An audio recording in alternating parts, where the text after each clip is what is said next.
The EP Podcast. Heard everywhere podcasts can be found, and always at theeppodcast.com.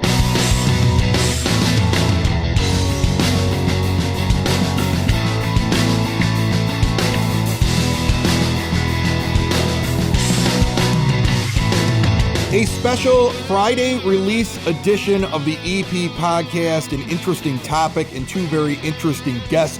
Welcome in. Thank you for joining us. And remember, if you are not subscribed to the EP Podcast, hit that subscribe button on whatever podcast player you're using.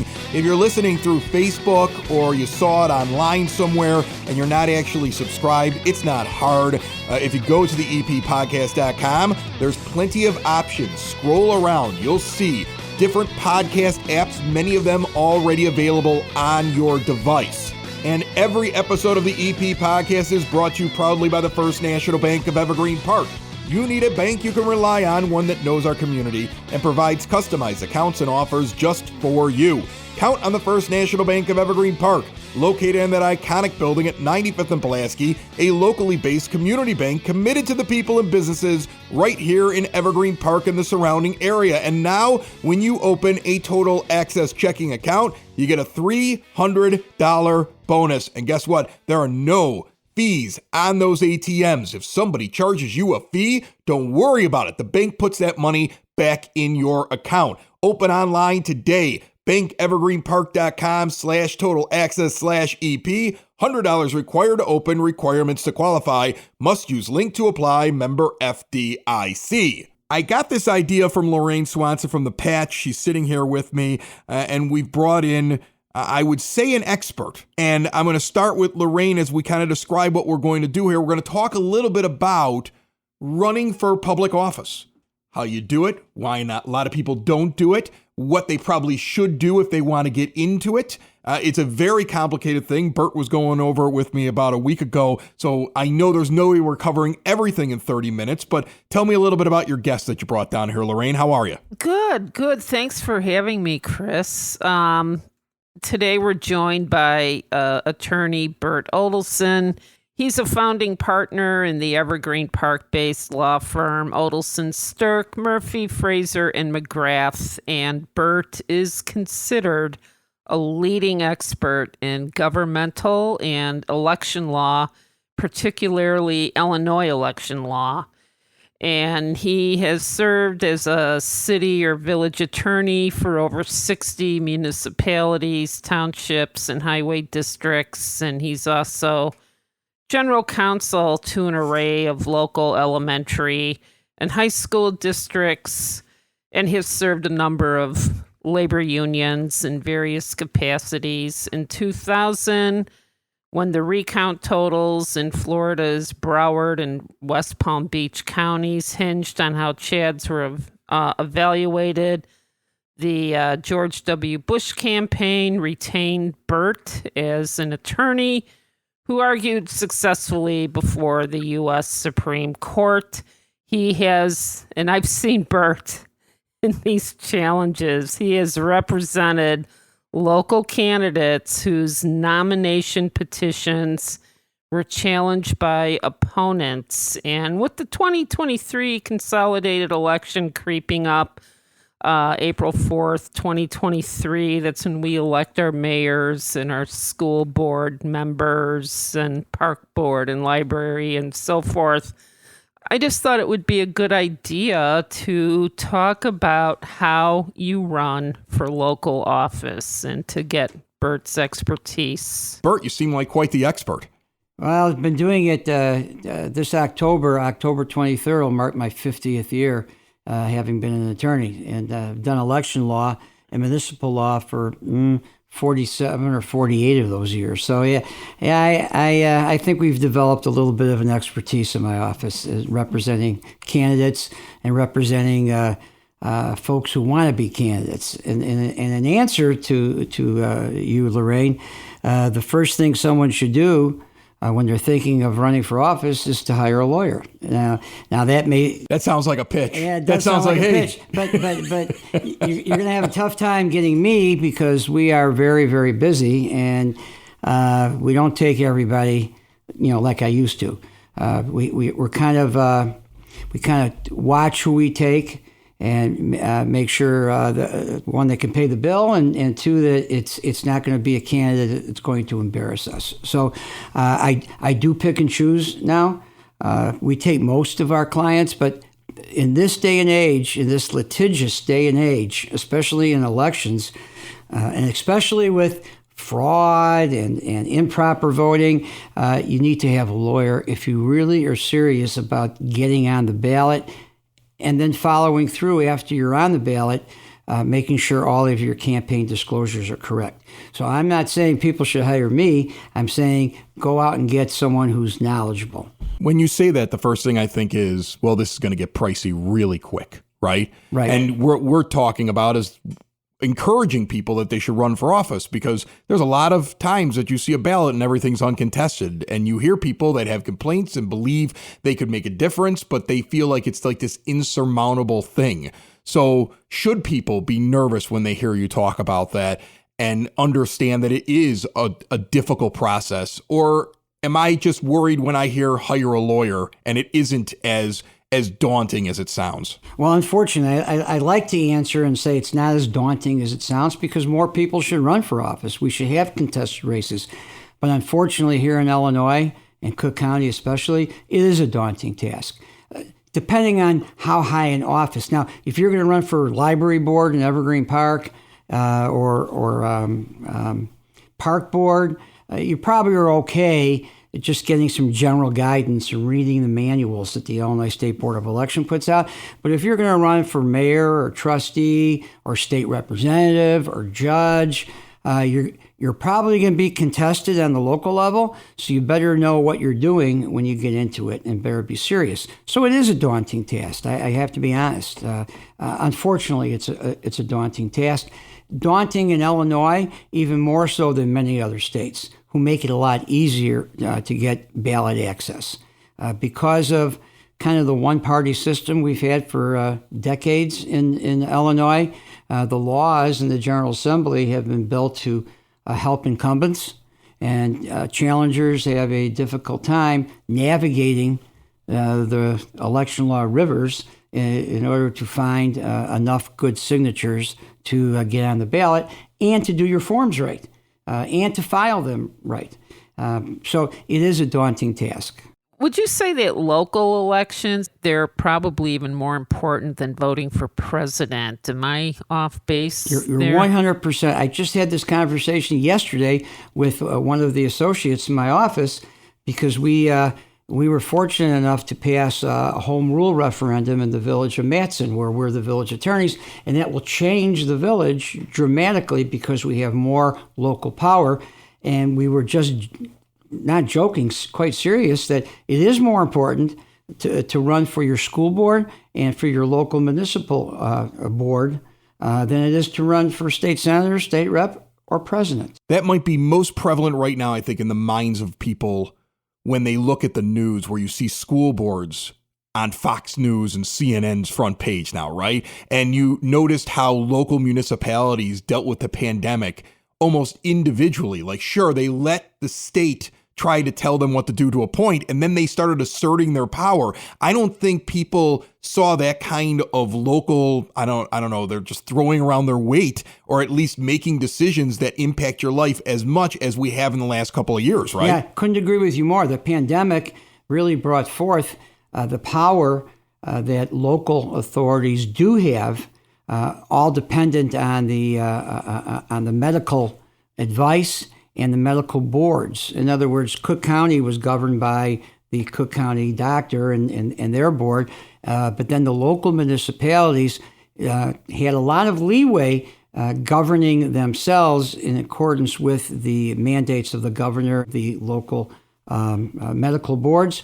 The school districts also, and I was involved in litigation with school districts, were most important because of the mask or not mask, and classes at home, not classes at home, and the school boards, unpaid elected school board members, were making those decisions. Very serious decisions, which obviously we all saw affected people's lives, children's lives, adult lives. How do you explain the shortage of candidates just running for your park, your school, your library boards? How do you explain the shortage of candidates? Because I think only 30% of Cook County's races in 2021 were challenged. Ooh, can I take a guess first, Bert? Do you mind? Take can a I guess, take a guess 'cause on this you one? may be surprised by my answer. I believe it's because they don't think that they can run unless they're affiliated with a specific party. Like they have to be within that group. They have to have that group push them. So until I get involved with the Republican Party or the Democrat Party or even an Evergreen Park like the United Homeowners Party, unless I go and I pay my dues, nobody's going to put me up for election. I can't just go in and run for something. That's a good thought, and that was the reason years ago. Okay, that was the reason. The number one reason why people don't get involved anymore is social media, because once you get involved and you put your name out there and you have an opponent, your whole life is exposed. That wasn't the case before Facebook and before the internet. You had some privacy. And you can keep your wife or your kids out of the public eye and just exert yourself. Now, your whole life is open. You can get Googled, something you did when you were 18 years old and now you're 40.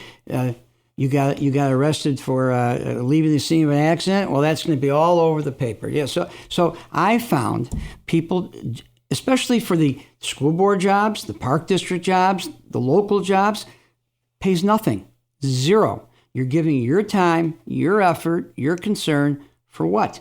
To get chastised and criticized on social media.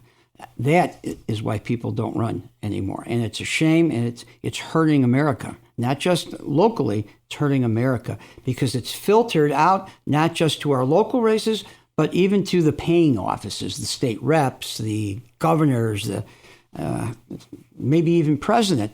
There's some people who don't want to expose their lives. Social media will get you. I mean, take this from a guy who did I did 10 years of broadcast radio as the internet was coming around. And I'm very fortunate that social media I would have trended for very bad things doing rock radio in the late 90s. I mean, I'd have been canceled 15 times over. Luckily, there isn't as much of a record of it. So maybe I could still run for office. But even now with the podcast, social media, you get one person that has a bone to pick with you, an axe to grind, and they can write whatever they want to write, and it doesn't even need to be true, and they could be doing it under a name that isn't even real with a picture from a movie, and you have to sit there and defend yourself against something that's baseless, and it gets in the way, and that I would imagine is very scary. You may not have any skeletons in your closet. Somebody will make them up for you. It doesn't matter, and that's very key, and I didn't say that, and I'm glad you hit on that. It's because people lie.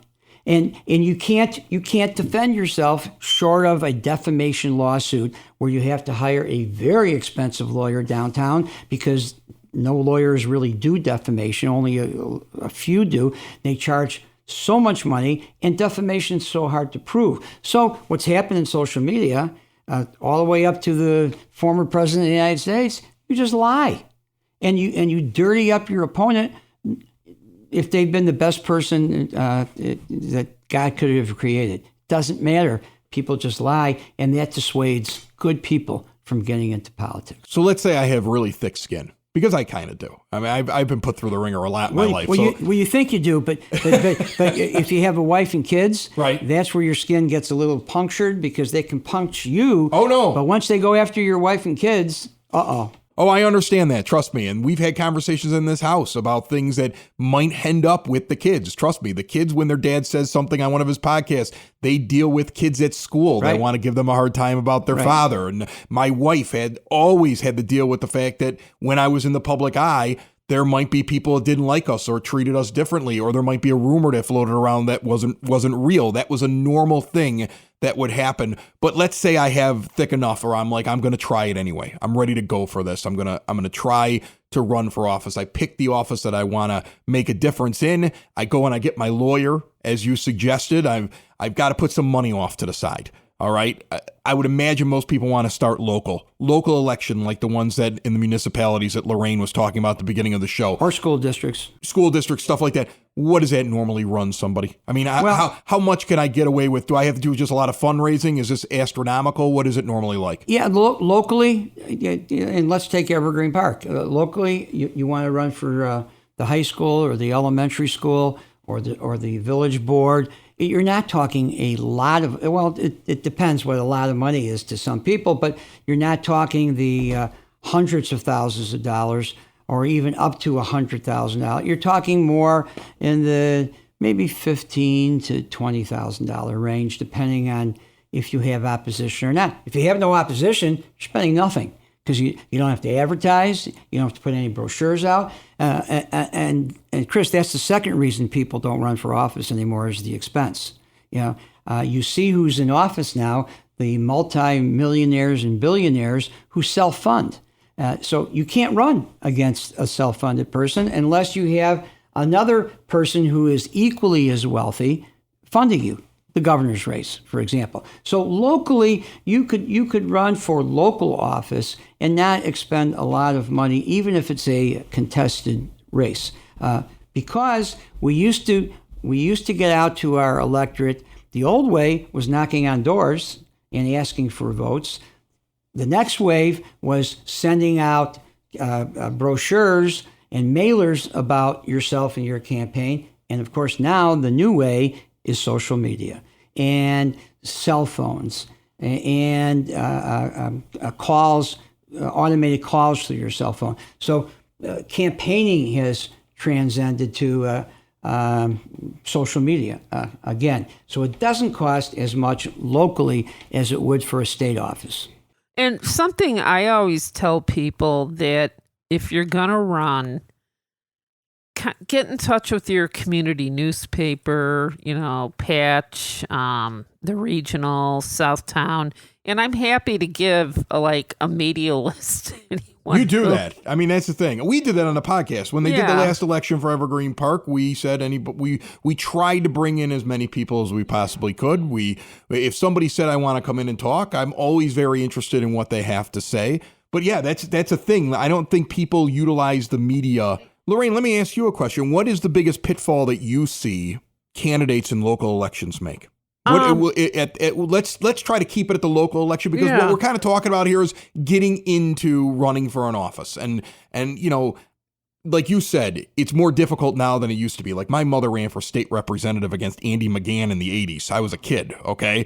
And that was probably very different how you ran for office back then than you run for office now. So I think when most people think of I want to get into politics, they're probably thinking I want to start small in the ways that you described earlier on. So when you're covering these elections, Lorraine, because you probably cover them more than the bigger papers do because Patch is sectioned off into these little suburbs, what is the number one thing you see as a mistake that people do? Well, I see people making mistakes on their petitions. They don't have enough names, or some of their signatures are contested.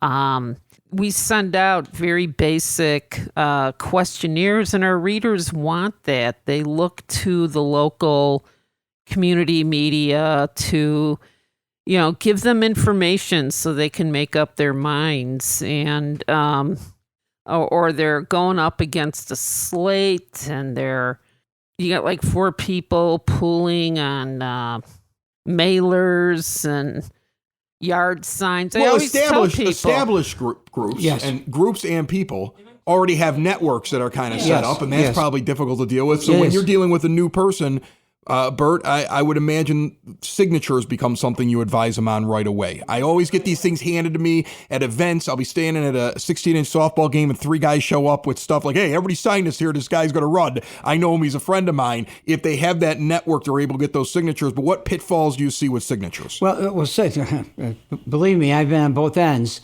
in representing candidates and keeping them on the ballot, and then going after candidates who don't file enough names or file names that are fictitious or forged. We've done plenty of that in our time. And what it takes, even at the local level, is to get enough, unless you're free to do it yourself, enough friend support to have them help you go out and get signatures of registered voters. And that's a problem these days because there's not as many registered voters as there used to be. So with all good intentions, you knock on the door. You better have a list knowing what houses you have to go to where people are registered. It doesn't work like it used to where you're able to go to the mall and get signatures of people coming through there, because it used to be 50% of those people were not registered. Now, 60 to 70% of those people are not registered. So the people that are signing, they have to be a registered voter. That's correct. Because the amount of times I've signed something, I'm a registered voter, but nobody's ever asked me. It's always like, hey, man, sign this. And you sign it and you move on. Because you're like, because to me, anybody who wants to run for office, I'll sign their ballot. Right? I mean, unless there's like a sickle at the top of it for the Communist Party or a swastika, I'm going to sign their little form and send it off to them. Okay. Right. And that's the first step, of course. You got to be able to get on the ballot. You have to have the right form, and you have to file enough signatures. So you have to at least be that knowledgeable. And you can get that from the Cook County Clerk's website, or even from, let's take Evergreen Park, from the village clerk in Evergreen Park. Burt Odelson, one of those experts you'd want to talk to if you ever want to run for office, somebody like him if you can't actually talk to Burt.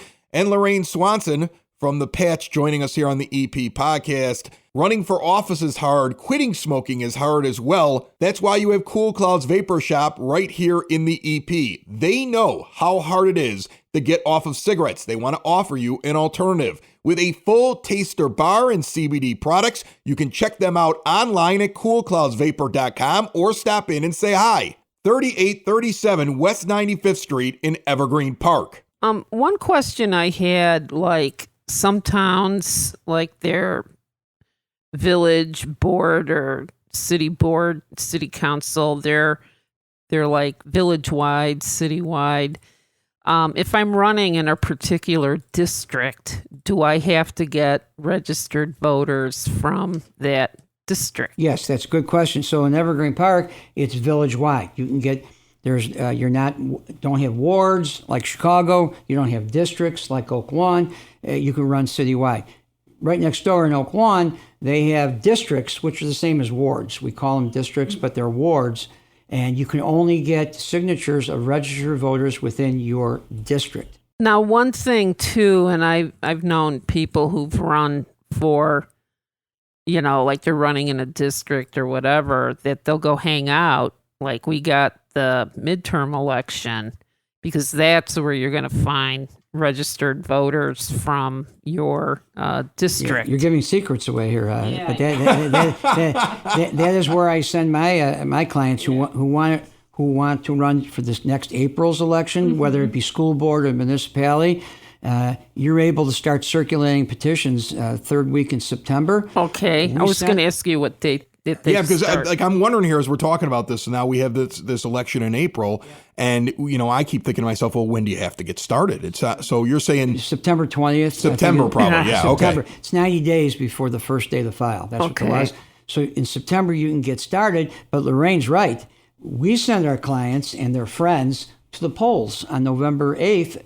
Because everybody going in and everybody coming out are registered voters. So that is the best place to get, and no one really minds as they're walking in or coming out of the poll to sign someone's petition. So we not only novices but established candidates do the same thing. We send them to the polls. So you can stand outside the polls. You're not breaking any rules. No. If you're not involved in that election, standing out there and getting signatures That's outside. Perfectly fine. You have to be 100 feet from the entranceway to the polling place. Whether you're distributing literature for someone on the ballot or whether you're getting signatures for the next election. Yes, that's perfectly legal. The first time I met you, Burt, it was 2011, and they were challenging a school board candidate. Well, an incumbent was challenging a challenger because he used a paper clip to put the fastener law. And I just remember there was one board member that dropped the petitions, and they all stayed intact, and everyone voted that this guy could stay on, and the guy who challenged him lost. And we had a case in Evergreen Park a number of years ago where someone attempted to run against Mayor Sexton, same thing. She filed petitions, and you have to securely bind your petitions. Right. That's what the law says. And she used a form of a paperclip, and I did the same thing. I picked them up, but this time they all dropped. Yeah. So you kind of rolled the dice in that one because you had seen it one time stick together and you had seen it another time not stick together. That's a lawyer. You're like Perry Mason. Perry Mason. Not many people are going to remember who Perry Mason was. I do, but not many are. I come from the generation that watched everything on WPWR Channel 50 in the middle of the day. So I've seen some Perry Mason. And Della Street. I wish I had a Della Street. Do you remember Della Street? No, I don't. Perry Mason's secretary. But when I would argue with my father, he would always refer to me as Lawyer Daggett. Do you know that? You know that reference from True Grit. Yeah, I would get that one all the time. Okay, we've thrown some famous lawyer names out there. Let's get back to a better question from Lorraine Swanson from the Patch. Is it better to get your name on the ballot or be a write-in candidate? I have yet to see. I saw one write-in candidate in my 12 years down here come close to beating an incumbent, like within 8 votes. And I noticed there were a lot of write-in candidates, and they had their Facebook pages. And is this a new trend? Is that what this is? That people are starting to do this because of social media? That they're saying, "Hey, why do I have to file for anything? I might as well just launch a campaign and write me in." Yeah, yes and no. Even if you do a write-in campaign, there's still some prerequisites. You have to file a form saying you're going to be a write-in. You can't just show up. Oh, so all these votes for myself for president when I don't like both candidates haven't counted? You or Mickey Mouse. Yeah.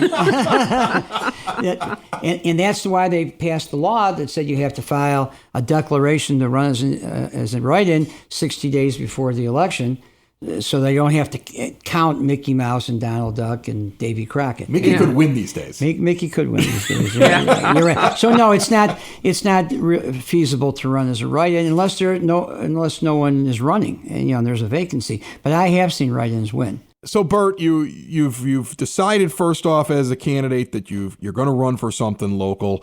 You don't need as many signatures. You went and got your attorney. You've gone and picked up 3 times the signatures that you need. You make sure that people are using their right name. You're grabbing them from places where there could be a registered voter. It's more likely for them to do it.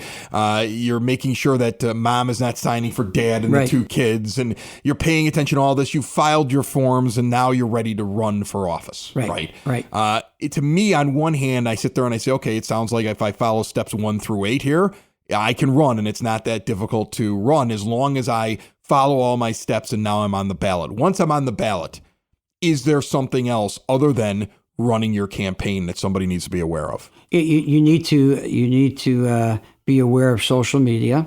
You need to be aware of the campaign financing laws. If you raise money, you have to have a committee, and you have to disclose how much money you're raising and how much you're spending. And I can't buy a campaign boat, is what you're telling me. Can I get a campaign boat no? Like if people donate money and I buy a boat and I put on the side of it, vote for Chris, that doesn't count as no.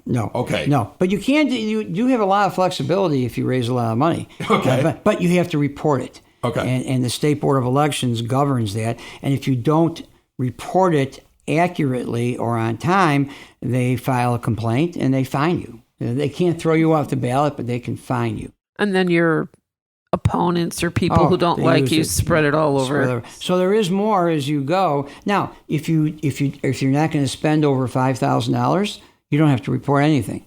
So the benchmark is $5,000. Once you hit $5,000, either spending it or receiving it in, then you have to file your forms with the state and form a committee. Let's talk political party real quick here. Okay. Somebody comes to you and says, I want to run for something. At what point do they start identifying as I'm running as a Republican, I'm running as a Democrat, I'm running as an independent? Do they have to do that? Is there where do the parties come in, especially the big ones, when they're running for something? Because I go back to what I originally said is what I thought was the big pitfall that you said used to be, that people think they have to be so involved with the party up to a point where the party now backs them and puts them on the ballot. Well, it's a great question. I can clarify it real quick. School boards, no parties. Everybody runs nonpartisan, not independent, nonpartisan, no parties. Village level, next level, local parties here in Evergreen Park, the United Homeowners. They're the local party that everybody knows. So you try to get on a ticket with the United Homeowners Party. You go to the state reps or state senators, then you're dealing with the Democrats and Republicans. Or the Libertarians are on the ballot this time. Or the Green Party. There's a Green Party on the ballot this time. So the parties are important depending how high up you go. By high up, I mean statewide office or county office, because county runs Democrat and Republican too. And it's always better to be slated because you mutually all get together, pool money, because it's so expensive to run now. Right, and I think the local race is intriguing to me. Like, I think if I ever got into politics, I'd look at the local races first if I was going to do something. And the way you're describing it, Burt Odelson of Odelson and Sterk, it sounds to me like there were multiple other names. Are there like 7 names on that title now? No, there's 5. Give me all the names. I don't want to short people. Odelson, Sterk, Murphey, Frazier, and McGrath. I like how for a second you were like, I got to make sure I got all 5 of them. Because it was Odelson, Sterk. It was Odelson for a long time, then Odelson, Sterk. So yeah, you were the first guy, and now you got to remember. You know which one's first on that list. I know which one's first. but you know, I really appreciate you jumping on and talking about this with us. I find it extremely interesting. I hope that if the EP podcast or Southside Pod, as elections are coming up, you'd be willing to answer. We don't have to sit down for a full half hour, but if we could ever call upon you, I'd love to do that. And what I'm gathering here is this: go get an attorney. The attorney is going to give you the information that you just heard from Burt Odelson. He's going to tell you got to file these things, you got to get these signatures, and this is how you're going to do it. You can listen to Burt on this podcast, but I'm sure there's other things that he would tell you if you employed him that he, I don't give away all my secrets either when I'm doing stuff. So there's a reason why you want a guy like Burt in your corner helping you out. And then you go through the process, and starting small may be the way to go right now. Okay, if you want to get into politics and establish yourself before you go and do something big, start small. And starting small has a massive influence, as we saw during the pandemic and as we've seen here over the last couple of years. And as Burt has pointed out, is your local governments have an awful lot of power over what happens in your day-to-day life. One more thing, the perfect example, and I'm not patting myself on the back, but when I was 29 years old, I ran for Moraine Valley Community College as a trustee in the governing board. I won, and I became the youngest chairman of the board in Illinois, and served for 18 years as an elected official at Moraine Valley, and we changed the face of Moraine Valley during that time. So not only locally is it a good place to start, if you want to effectuate change, I think it's the only place to be.